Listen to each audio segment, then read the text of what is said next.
Bonjour à tous, on se retrouve pour une nouvelle vidéo sur un livre qui est un petit peu particulier pour moi puisqu'on est dans l'univers de StarCraft, un jeu qui a pas mal bercé ma jeunesse. J'ai beaucoup joué à StarCraft 1, j'ai beaucoup joué à StarCraft 2, j'ai quand même moins joué en ligne à StarCraft 2, mais ce sont des jeux que j'ai beaucoup appréciés. Et donc quand je suis tombé sur ce livre d'occasion, je me suis laissé tenter et j'ai été agréablement surpris. On est sur un livre qui est aux éditions Fleuve Noir, qui est sorti en 2003, donc il se fait un petit peu ancien, il y a déjà 20 ans. Hop. Dans la même série, il y a deux autres livres et son titre original est Shadow of the Xel'Naga, donc l'ombre des Xel'Naga. Comme on peut le voir ici, hop, édition Fleuve Noir 2003. On est sur un livre qui est pas très très long, on est autour de 250 pages, je crois. Ouais, c'est ça, 250 pages. Euh, donc on est quand même sur un livre qui est assez court en soi et écrit plutôt gros, hein, comme on peut le voir ici. Du moins c'est écrit de manière classique. C'est pas particulièrement petit. On se retrouve avec une histoire où on est, alors je sais plus exactement où on est, mais on est sur une colonie terrienne qui a globalement été abandonnée. Et on va se rendre compte que d'une part, il y a beaucoup de problèmes liés au climat sur cette planète, sur cette colonie, un climat très instable, très violent, qui plonge la colonie régulièrement dans le chaos, qui leur enlève souvent des terres cultivables, qui détruisent leurs infrastructures, etc. Et on va y suivre du coup un frère et une sœur qui ont des terres, qui ont une exploitation minière, etc. et qui vont venir se développer dans cette colonie. On se retrouve entre les événements de StarCraft 1 et les événements de StarCraft 2.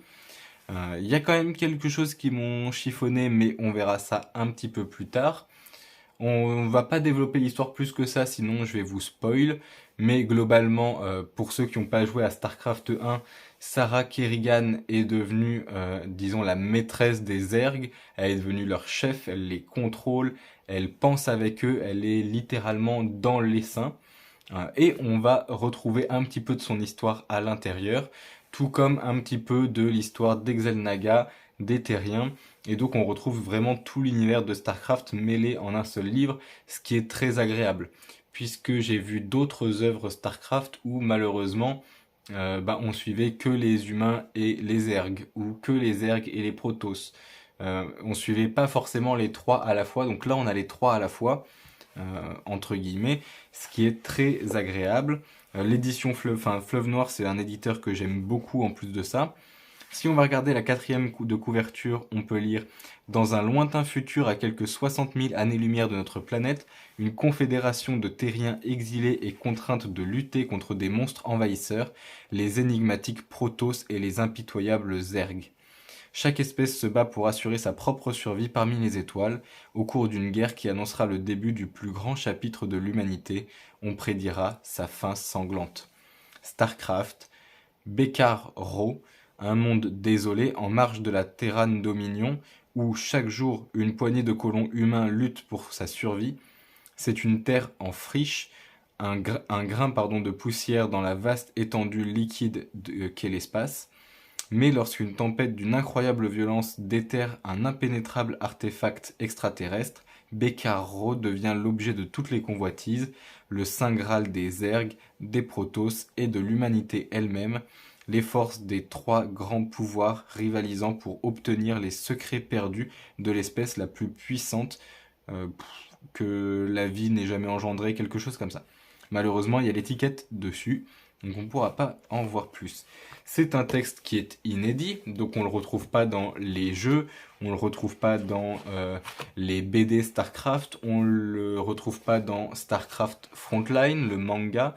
Il y a eu un épisode de la lecture de la semaine, je crois que c'est le 6, donc au tout début de cette série, sur le manga StarCraft Frontline.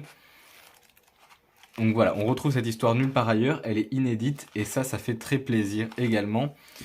C'est un livre que vous pouvez retrouver pas cher du tout, je l'ai payé 2,99 € en boutique, je l'ai vu à 3,20 € en boutique et je l'ai vu à 3,99 € en ligne au moment où j'enregistre cette vidéo. Donc c'est un livre qui est pas très cher. Si l'univers StarCraft vous plaît, si la science-fiction vous plaît et que même l'univers StarCraft vous plaît pas, ça vous plaira quand même. Donc que vous aimiez la science-fiction ou StarCraft, je vous conseille ce livre. Si en revanche vous n'êtes pas du tout science-fiction ou pas du tout StarCraft ou pas du tout les deux, c'est possible que ça vous déplaise parce qu'on retrouve quand même beaucoup d'éléments de StarCraft qui sont pas forcément expliqués comme le gaz Vespen. Au début on en parle, on n'a pas d'explication. Donc si vous connaissez pas StarCraft, vous pouvez pas savoir que c'est une source d'énergie. Voilà, des choses comme ça. Donc ça peut vous déplaire si vous n'êtes pas science-fiction et si vous n'êtes pas StarCraft, mais si vous êtes ou l'un ou l'autre, ça vous plaira forcément, je vous le recommande. Gabriel Mesta, pardon, je connais pas particulièrement, j'ai pas lu d'autres livres de lui. Mais voilà, je pense qu'on a à peu près fait le tour de ce livre-là. Encore une fois, je vous le recommande. Je vous dis merci à tous et bonne journée.